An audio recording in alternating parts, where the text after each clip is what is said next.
Pemerintah Kota Makassar menetapkan PAD tahun 2022 mencapai 2 triliun rupiah. Jumlah ini naik 100% dari PAD tahun sebelumnya. Optimisme ini didapat setelah pemerintah Kota Makassar melihat pertumbuhan ekonomi di masyarakat.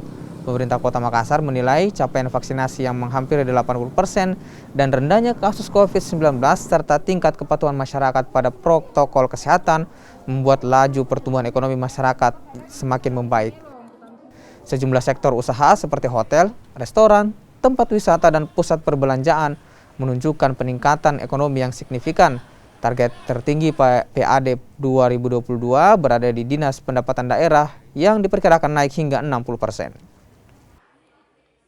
Restoran dan hotel sudah mencapai angka di atas 90%. Itu Pak ya. Berarti sudah ada perkembangan Ada ekonomi. perkembangan, alhamdulillah, menuju ke arah positif, tren positif. Kalau untuk ini pajak bumi dan bangunan ke ini Pak? Alhamdulillah per hari ini pajak bumi sudah melampaui over target 101%. Jadi sangat namun di tahun depan ketika ada terjadi kan seluruh peningkatannya nanti tahun depan ada sekitar 60% kenaikan dari 1 triliun menjadi 1,6 triliun. Ya, termasuk PBB dan seluruh BPHTB dan seluruh pajak-pajak lainnya mengalami terjadi kenaikan target.